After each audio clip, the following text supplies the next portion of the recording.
जय हिंद, जय भारत, जय जोहार, जय छत्तीसगढ़। मैं अमित कुमार और आप सभी का स्वागत है टीजीबी मीडिया में और आज के हमारे खास कार्यक्रम में।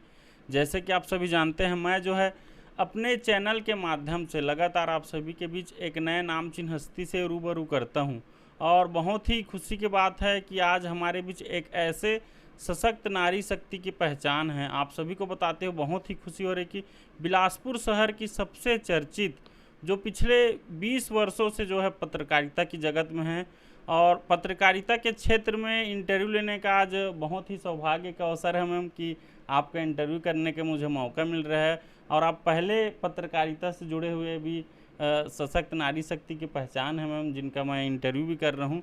अब मैं मैम का नाम बतलाना चाहूँगा, सृष्टि सिंह मैम। और आपके स्वागत के लिए 2 लाइन बोलना चाहूँगा मैम। मैं हर शब्द जिनका सच्चाई से जुड़ जाता है, सृष्टि नाम जिनका समाज में उजाला कर जाता है, कमल की वीरांगना नारी शक्ति की पहचान, सृष्टि सिंह मैम आप करते हैं हर दिल में सम्मान, हर दिल के सम्मान। तो सर्वप्रथम स्वागत है मैम आपका हमारे चैनल में।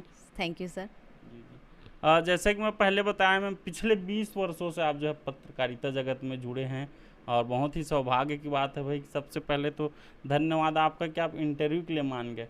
और पहला सवाल यही रहेगा मैम, प्रारंभिक जीवन जानना चाहेंगे, आपका जो पहले का जीवन, कहाँ के रहने वाले हैं, आपका रहन सहन। सर सबसे पहले तो आपको बहुत बहुत धन्यवाद। मेरे लिए फ़र्स्ट एक्सपीरियंस है क्योंकि पिछले 20 सालों से लगातार हम ही दूसरे का इंटरव्यू लेते हैं, वाह भाई। लेकिन आज मेरा इंटरव्यू हो रहा है तो मुझे बहुत खुशी हो रही है अपना इंटरव्यू देने में। और मैं बताना चाहूँगी कि सर मेरी जो जब सीजी और एमपी जब अविभाजित मध्य प्रदेश हुआ करता था, तब शहडोल ज़िले में मेरी जो शिक्षा हुई है। और प्रारंभिक शिक्षा की बात करें तो चूँकि पापा हमारे इंजीनियर रहे हैं एमपीबी डिपार्टमेंट में, तो पापा का ट्रांसफ़र होता रहता था, तो शिक्षा मेरी कई जगहों की बटी बटी शिक्षा है। पोस्ट ग्रेजुएट मैंने शहडोल पंडित शंभूनाथ कॉलेज से किया हुआ है। एलएलबी भी मैंने शहडोल कॉलेज से की है। बीएड मैंने रविशंकर शुक्ल यूनिवर्सिटी रायपुर से किया हुआ है मैंने। सबसे बड़ा यूनिवर्सिटी है मैम अभी। हाँ, तो वो मतलब केवल एक डिग्री मेरी ऐसी है जो मैंने यहाँ पे रायपुर से ली है। इसके अलावा चूँकि मुझे कला के क्षेत्र में मुझे बहुत रुचि है, अरे वाह तो भाई। मैंने 4 साल कथक का डिप्लोमा कोर्स किया है भातखंडे संगीत महाविद्यालय से। वाह भाई, बहुत सुंदर। वो भी जो संगीत विश्वविद्यालय खैरागढ़ से मान्यता प्राप्त है मैम, है नहीं। चलो बहुत सुंदर है। बहुत ही कम शब्दों में पूरा बता दिए मैम अपने जीवन के बारे में। फिर भी ये जानना चाहेंगे मैम, जैसे आप बताए एलएलबी भी है आपका डिग्री, तो कंप्लीट डिग्रियाँ कितने हैं अभी आपके पास, मतलब शिक्षा कहाँ तक का है। सर वैसे मेरी शिक्षा एमएससी है जूलॉजी से, और इसके बाद मेरा एलएलबी है, बीएड है। अच्छा, सबसे खास बात मैम आपके बारे में पता चला, सीजी हंट करके आपका खुद का चैनल है, आप उसमें के संपादक हैं, वेब पोर्टल भी है, यूट्यूब भी है। तो ये कब सपना सोचा मैम कि ऐसा बनाना चाहिए आपने, कब कब आपको लगा और क्यों बनाना पड़ा।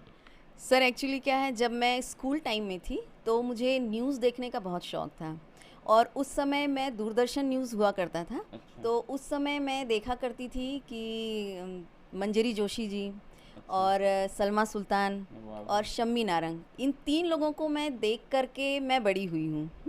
मतलब मुझे वो बहुत अच्छा लगता था। वो शम्मी नारंग जी जब अपना बुलेटिन ख़त्म करते थे और नमस्कार बोल के जब अपना पेन खोसते थे, अच्छा। और सलमा सुल्तान जी का वो यहाँ पे जो फूल लगता था, वाह भाई। और मंजरी जोशी जी का जो यहाँ पे बन बनता था, तो ये सब देख के मैं सोचती थी कि काश मैं भी कभी ऐसे न्यूज़ पढ़ पाती।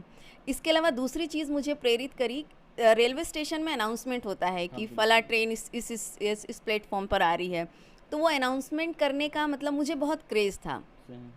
फिर मैंने सोचा कि चलो ठीक है, कभी देखेंगे यदि ऐसा कुछ होगा तो। फिर जब मैं कॉलेज में आई, फर्स्ट ईयर में थी, तो उस समय केबल का दौर हुआ करता था। तो हमारे यहाँ केबल वाले भैया हर महीने पैसे लेने आते थे। तो उन्होंने मेरी मम्मी से बोला कि आंटी हमारे भैया जो हैं वो न्यूज़ पढ़ने का काम शुरू कराने वाले हैं, यदि आपके नज़र में कोई अच्छी लड़की हो जो न्यूज़ पढ़ सके तो बताइएगा करके। अच्छा।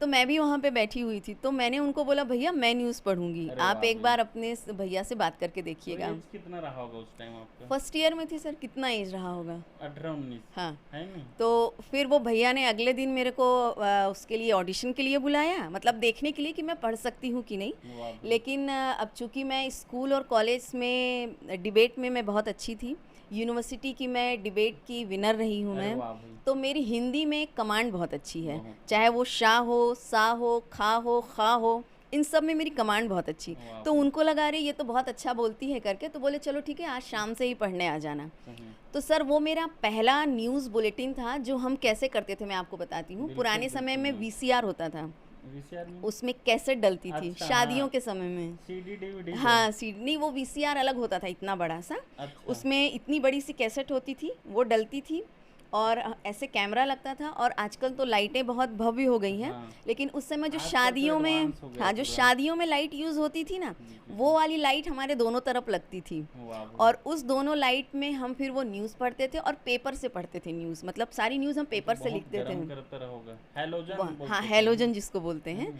फिर उसको हम पढ़ करके फिर वो एडिट होता था और वो कैसेट आज जैसे हमारे यहाँ चल गई, तो अगले दिन फिर वो दूसरे एरिया में जा करके उसको केबल वाले चलाते थे। अच्छा। तो ऐसे मेरी न्यूज़ की शुरुआत हुई। चूँकि मुझे इस क्षेत्र में काम करने का एक पैशन है, जुनून है मेरे को, मतलब मैं इस क्षेत्र में पैसा कमाने नहीं आई हूँ, वाह। क्योंकि मेरे हस्बैंड का बिजनेस है, साथ में वो पॉलिटिशियन भी हैं, वाह। और उनके रहते मुझे कभी पैसों की कमी नहीं होती है। वाह भाई। और उनका और मेरा दोनों की ये सोच है कि यदि आपको अपना नाम बनाना है और यदि आपने पैसे अनलीगली कमाए तो आपका नाम वहीं से ख़राब होता है। सही बात। तो आप बिंदास होकर के ईमानदारी से अपनी मेहनत करिए और काम करिए। तो ये सब करने के बाद मैं फिर क्या हुआ, 2005 में शादी होकर के मैं बिलासपुर आई। बिलासपुर आकर के मैंने यहाँ पे सीसीएन ज्वाइन किया। 2.5 साल मैंने सीसीएन में न्यूज़ एंकरिंग करी और 2008 में फिर मैंने ग्रैंड न्यूज़ ज्वाइन किया। इसके बाद फिर मुझे ऐसा लगा चैनल क्या होते हैं सर ना, अलग अलग डिवाइड होते हैं। जैसे कोई चैनल बोलेगा आप कांग्रेस की खबर मत दिखाइए, कोई बोलेगा बीजेपी की खबर मत दिखाइए। सही। और मेरी आदत क्या है, मुझे करंट जो चीज़ें हैं उसके साथ रिलेट करना मुझे बहुत अच्छा लगता है। और मेरी कोशिश रहती है कि हर बड़ी खबर जो राष्ट्रीय स्तर की खबर हो उसके साथ मैं जुड़ूं। वाह। तब मुझे लगा नहीं, मैं स्वतंत्र वहाँ हो पाऊंगी जब मेरा खुद का चैनल होगा, वाह भाई। मेरा खुद का कैमरा होगा, मेरा सही। खुद का माइक होगा और मैं स्वतंत्र होकर के किसी को भी बोल सकती हूँ, चाहे वो बिल्कुल। कांग्रेस हो, चाहे वो बीजेपी हो, चाहे सपा हो, चाहे कोई हो। हर किसी का। हाँ, तो इसी उद्देश्य के साथ फिर मैंने अपना सीजी हैंड चालू किया। के बात कर सके इसके नाम से आप हैं। चलो पत्रकारिता के ही बात क्षेत्र में बात हो रहे हैं। एक सिंपल सवाल रहेगा आपसे, बिलासपुर की पत्रकारिता पर क्या कहना चाहेंगे? सर बिलासपुर की पत्रकारिता 2005 से मैं देख रही हूँ। 2005 से जो शुरुआत में 2.5 साल रहा वो तो मेरा समझने में निकल गया। अच्छा। 2008 से मैं एक्चुअल मीनिंग में बिलासपुर की पत्रकारिता देख रही हूँ। बीच बीच में फील्ड में निकल के भी देखा, स्टूडियो से भी देखा, कई इस बीच में नेताओं के हमने इंटरव्यू किए, कई डिबेट शो किए। जब सरकार बदलती है तो सरकार का हम लोगों ने ग्राम स्वराज अभियान हो, चाहे वो अभी सुशासन तिहार हो, इन सब चीज़ों को हम लोगों ने प्रत्यक्ष देखा है, कवरेज किया है, सब किया है। सही। तो यदि मैं ओवरऑल बिलासपुर की पत्रकारिता की बात करूं तो एक जो चीज़ खटकती है मुझे वो ये खटकती है कि संगठित नहीं है। वाह भाई, बहुत सुंदर।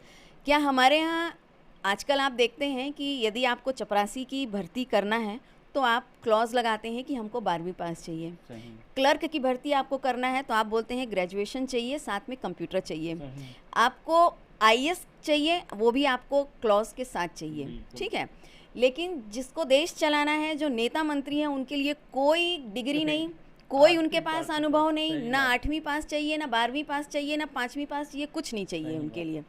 तो मुझे ऐसा लगा कि यदि आज के समय में ऐसे ही पत्रकारिता हो गई है, कोई डिग्री नहीं, कोई कुछ नहीं, बिल्कुल। आप उठाइए आईडी, अपना रखिए मोबाइल, गले में टांगिए आईडी और घुस जाइए कहीं वाह भी। भाई, और यदि किसी ने आपको कुछ बोला तो आप चमका दीजिए। पत्रकार है। आजकल की पत्रकारिता ऐसी हो गई है। तो बिलासपुर की पत्रकारिता मेरे हिसाब से संगठित नहीं है, क्योंकि यहाँ पे कोई किसी की मदद नहीं करता है। गुटों में बटे हैं। हाँ, मदद नहीं करता है। आप उसके गुट के हैं तो केवल वो लोग आपकी मदद करेंगे, सही। आप किसी दूसरे गुट के हैं तो वो लोग आपको मदद करेंगे। बस ये चीज़ है। और सबसे बड़ी चीज़ कि यहाँ पे महिलाएं नहीं हैं पत्रकारिता में। जो भी महिलाएं हैं या तो वो बैक ऑफिस देखती हैं या मार्केटिंग देखती हैं। सही। फील्ड में उतरने वाली महिलाएं गिनी चुनी, मेरे को लगता है शायद मैंने अभी तक देखी नहीं है। मेरे ऑफिस से 1-2 महिलाएं हैं, तो बाकी वो हैं, बाकी और कोई नहीं है सर। चलो, बहुत सुंदर बात बताया मैम। तो ये जैसे असंगठित हैं बता रहे हैं, तो संगठित कर होने में या कहते हैं और अच्छे तरीके से यहाँ का पत्रकारिता होने पर उस पर क्या कहना चाहेंगे? कौन से पहल किया जाना चाहिए जितने पत्रकार बंधु हैं उनकी तरफ से? सर सबसे पहली बात, जो हमारी सीनियर लॉबी है पत्रकारों की, जो मतलब आज की डेट में जिनके पास कई सालों का अनुभव है, कई सरकारों का अनुभव है, उन लोगों को पहल करनी चाहिए, क्योंकि आज के डेट में जितने भी नए युवा जुड़ रहे हैं, चाहे वो महिलाएं हों, चाहे वो पुरुष हों, जितने जुड़ रहे हैं, आप ज़्यादा से ज़्यादा उनको जोड़िए। मैं जैसे आपको एक बात बताती हूँ, हमारे यहाँ प्रेस क्लब है, ठीक है। प्रेस क्लब में हर पत्रकार का नाम जुड़ना उसका मौलिक अधिकार है, वाह भाई। ठीक है। और यहीं से क्या होता है कि आप भटकते रहिए लेकिन आपका नाम नहीं जुड़ता है। तो ऐसा क्यों? अब उनका ये कहना है, सबका अपने अपने मत रहते हैं, आपके परिचय के हैं, आपके परिचय के हैं, आपके परिचय के हैं तो नाम जुड़ जाता है, यदि आपका कोई परिचय नहीं है, आपके सिर पे किसी का हाथ नहीं है तो नाम नहीं जुड़ता है। तो मेरे हिसाब से बिलासपुर में पत्रकारों को संगठित करना है, तो आप ये मत देखिए कि क्षेत्रीय चैनल है या नेशनल चैनल है या कोई बड़ा चैनल है, काम देखिए उनके। काम देखिए, आप उनकी फील्ड में उपस्थिति देखिए, आप उनको उनकी प्रेजेंस देखिए कि उनका व्यक्तित्व कितना प्रभावशाली है, वो सच में मतलब आपके उस लायक उससे है कि जुड़ेंगे नहीं। कि नहीं। जैसे क्या होता है ना, बहुत से पत्रकार अभी भी ऐसे हैं जिनको आप फील्ड में आप छोड़ देंगे तो बड़े अधिकारियों से बात करते नहीं आता है। सही। और कभी कभी ऐसा होता है, यदि हम किसी सीएम के कार्यक्रम में गए या कभी किसी और बड़े कार्यक्रम में गए तो किसी किसी को सवाल पूछते नहीं आता है। सही बात। तो मेरा कहने का मतलब है, आप ऐसे लोगों को अपने साथ जोड़िए या सबको जोड़िए। पत्रकार है, कैसे भी करके अपनी पत्रकारिता कर रहा है, सही बात। तो हमारे सीनियर लॉबी को ये चाहिए कि वो सबको एक साथ जोड़े, वाह। और जब आप सबको एक साथ जोड़ेंगे तो संगठित होकर के चलेंगे। मैं बोलती हूँ कल को पत्रकारों के ऊपर भी तो परेशानी आती है ना। अच्छा। क्यों आज हम पत्रकार सुरक्षा कानून को लेकर के बात कर रहे हैं? क्योंकि हमको पता है कि हम अलग अलग बटे हैं और हम किसी के लिए खड़े नहीं हो पा सही रहे हैं। बात। जब आप एक हो जाएंगे तो देखिए, यदि आज हम एक होते तो वही पत्रकार सुरक्षा कानून जो कांग्रेस की सरकार से पेंडिंग पड़ा हुआ था वो लागू हो जाता। तुरंत हो जाता। वाह, चलो बहुत सुंदर, मैम बहुत ही अच्छा लग रहा है मैम आपसे बात करके, बहुत ही सुंदर सुझाव दिए मैम। हो सकता है इस पर आगे पहल भी किया जाए। एक और सवाल रहेगा मैम, आप एक नारी शक्ति हैं, महिला हैं, जैसे आप बताया कि बिलासपुर में काफ़ी कम महिला जो हैं पत्रकारिता में, तो आपको किन किन चीज़ों का या दिक्कत करने का कुछ मतलब कुछ कठिनाई, कुछ चुनौती ऐसा कुछ लगा? नहीं सर, चुनौती तो ऐसी कोई नहीं है। आप सिंगल वुमेन हैं बिलासपुर में पत्रकारिता में तो आपको बहुत सम्मान मिलता है, कोई दिक्कत वाली बात नहीं है। हम जहाँ जाते हैं वहाँ लोग बड़े आश्चर्य से देखते हैं, अच्छा माइक पकड़े हैं तो उनको लगता है अच्छा ऐसे हैं। अच्छा। तो चुनौतियाँ तो नहीं है, लेकिन हाँ अच्छा लगता है। और मेरे हिसाब से क्या है कि और महिलाएं होती तो एक हमारा भी ग्रुप होता है, तो उसमें भी अपन को घुलने मिलने में, सही। उठने बैठने में, बातचीत करने में अच्छा लगता है। वाह भाई, चलो बहुत सुंदर लगा मैम जान के। सबसे खास बात ये भी मैम, जैसे मैं आपके बारे में पढ़ा, बहुत सारे ऐसे अनेकों अवार्ड मिले हुए हैं आपको, तो सबसे करीब कौन सा है जो आपको अभी भी याद होगा कि ये सम्मान मेरे को मिला, बहुत अच्छा लगा?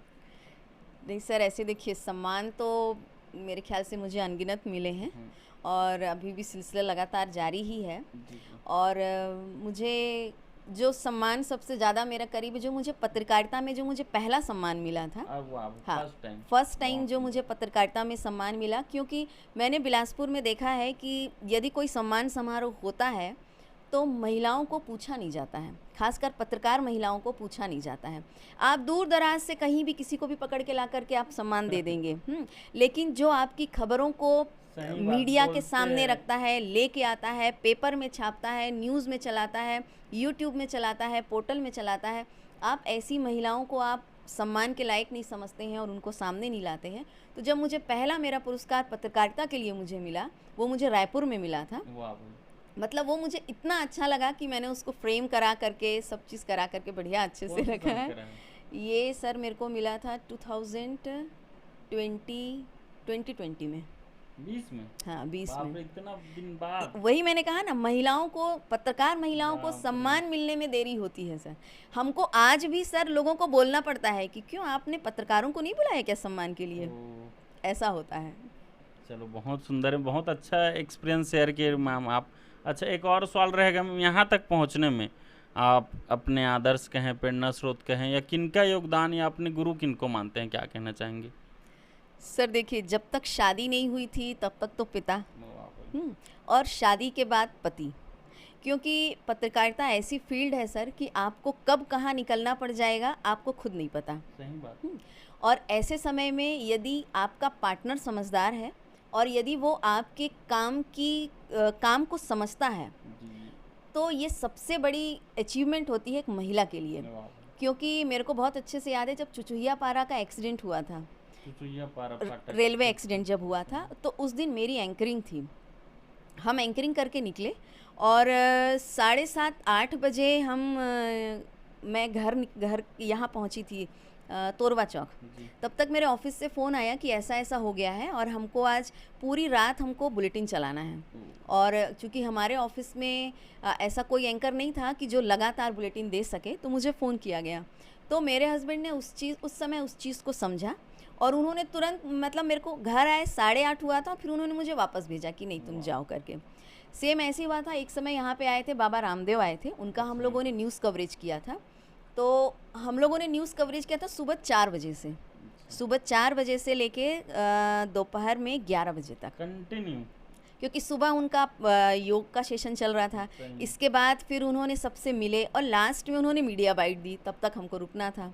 तो उस समय मेरे हस्बैंड सुबह 4 बजे मुझे लेकर के गए और पूरे 11 बजे तक मेरे साथ में थे। वाह! तो मेरे जो आदर्श है सर, वो तो शुरू से मैंने बताया, शादी के पहले पिता, क्योंकि पिता ने स्वतंत्रता दी इसीलिए मैं इस फील्ड में आई। सही। और चूँकि अब शादी के बाद पति हैं, तो पति को मैं धन्यवाद कहूँगी इसलिए क्योंकि आप मुझ पर भरोसा करते हैं, आप मुझे हर जगह जाने सही। देते हैं, आप मुझे हर नेता मंत्रियों से मिलने देते हैं, हर डिबेट शो में आपको आँख बंद करके भरोसा होता है कि ये कहीं जा रही है तो अच्छी जगह ही जा रही होगी। सही। मैं बस इनको, ये मेरे को पूछते हैं कहाँ जा रही हो, तो मैंने बोला टीवी में देख लेना। वाह! बहुत सुंदर। वो तो प्रूफ है ना। जी, तो सही। इसलिए मेरे आदर्श मेरे हस्बैंड हैं सर, क्योंकि आज उनके सपोर्ट और उनके विश्वास से मैं आगे बढ़ रही हूँ। वाह! चलो बहुत सुंदर। एक और सवाल रहेगा मैं आपसे, जैसे कोरोना काल आया था, तो आपके बारे में पढ़ा मैं विभिन्न प्रकार से, जैसे उसमें उस दौरान आपने सहयोग किया और सबसे खास बात पत्रकारिता क्षेत्र में है और आप संपादक भी हैं, उसके साथ साथ समाज सेवा भी करते हैं।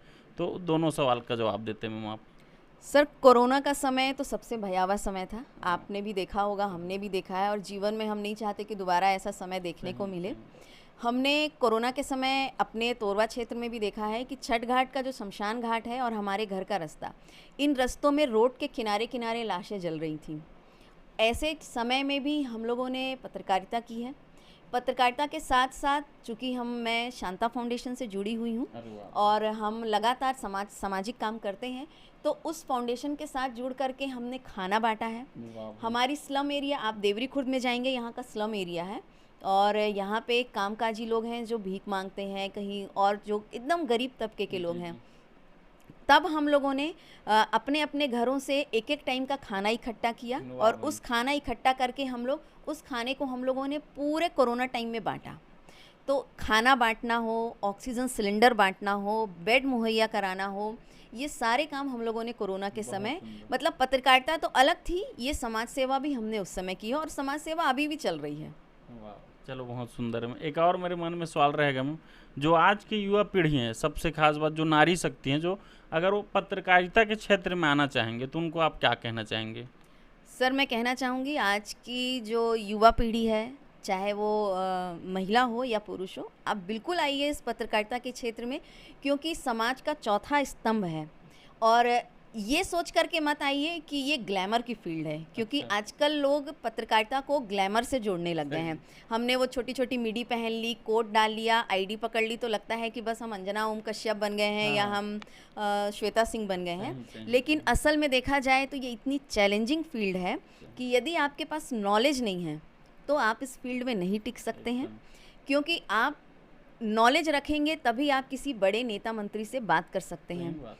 और यदि आप ज़मीन से नहीं जुड़े हैं तो आप किसी गरीब तबके के बीच में बैठ करके वाह बात जी। नहीं कर सकते हैं। सही। तो मेरा उन लोगों से निवेदन है जो इस फील्ड में आना चाहते हैं, आप बिल्कुल आइए इस फील्ड में, लेकिन पूरी नॉलेज के साथ, और अपना स्टैंडर्ड घर में रख करके आइए कि मैं बहुत स्टैंडर्ड वाली हूँ भाई, मैं गरीब बस्ती में कैसे जाऊँ। हाँ, वो है।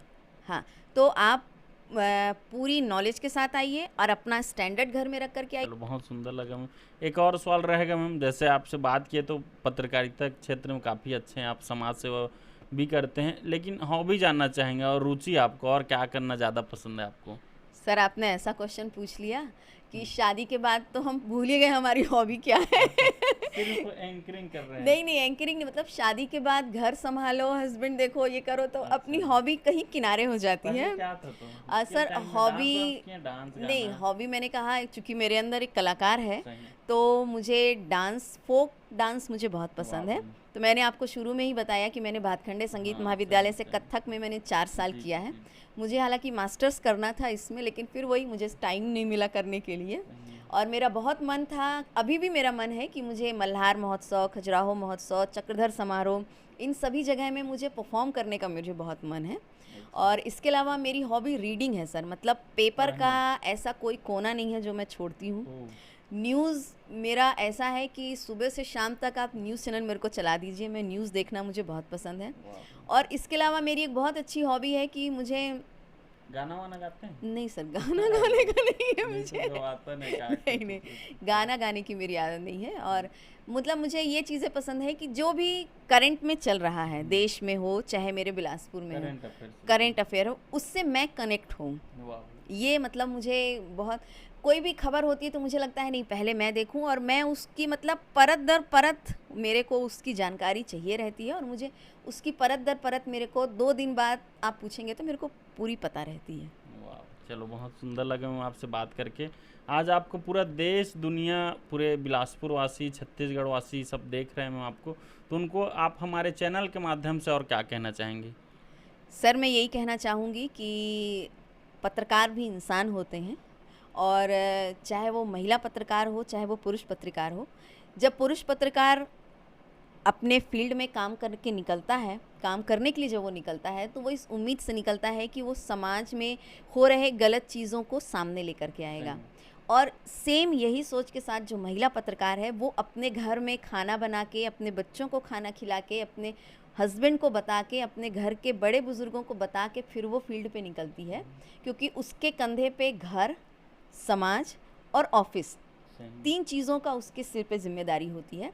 तो मेरा सिंपल सा कहना है आपके चैनल के माध्यम से कि हम भी पत्रकार हैं, जी। और जब कभी ऐसा मौका हो तो हमें भी कम ना आका जाए। वाह भई! जब भी कभी कोई ऐसा अधिकार मौका दें। लगे, हाँ, तो जो एक बड़े नेशनल चैनल को जो सम्मान मिलता है, बड़े नेशनल चैनल के पत्रकारों को जो आप सम्मान देते हैं, वो सम्मान हम पोर्टल वालों को, वही सम्मान हम यूट्यूबर्स को, वाह और भाई! वही सम्मान हम चाहे क्षेत्रीय चैनल से हो चाहे किसी चैनल से हो, वही सम्मान हमको मिलना चाहिए। बात करके बहुत ही अच्छा लगा मैम आपसे, और अपना कीमती समय देने के लिए बहुत-बहुत धन्यवाद मैम आपका। धन्यवाद सर, आपने मुझे इस लायक समझा कि आप मेरा इंटरव्यू कर सकें, क्योंकि मैंने आपको बताया ना, मतलब मुझे बहुत खुशी है, क्योंकि हम आज आप जिस जगह बैठे हैं उस जगह मैं बैठती हूँ, सही। और आपके हाथ में माइक है, हमेशा 20 साल से मेरे हाथ में माइक वाह, होता है वाह। और आज मैं बैठ के बात कर रही हूँ और माइक मेरे सामने है, तो मुझे बेहद खुशी है इस चीज़ की। सर आपका बहुत बहुत धन्यवाद। मतलब पहला इंटरव्यू था आपका? हाँ सर, मेरा अरे पहला वाह, इंटरव्यू है चलो। सर। चलो बहुत-बहुत धन्यवाद मैम आपका भी, और हमें बहुत गर्व भी लग रहा है मैम कि आप पिछले